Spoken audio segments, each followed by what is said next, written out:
I think one of the most important aspects of ketamine is therapy.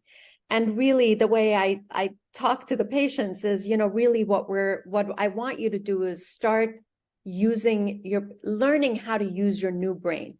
Now we're growing a new brain, if you will, and our brains are changing constantly, right? We're turning over cells, we're having new cell death, new cell growth.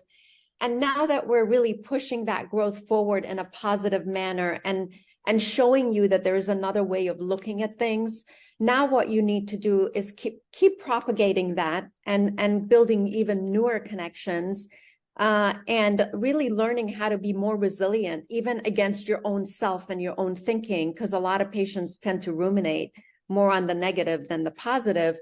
And to your point, that carrying that positivity and connecting with a therapist who is ketamine informed is one of the most important things that a patient can do to maintain those new neurons. So exercise, diet, and therapy 100% are, I think, the tripods that really help kind of help the patient navigate the new brain, if you will, and really anchor it down, so that they can be more resilient against their own thinking, if you will, as they go forward.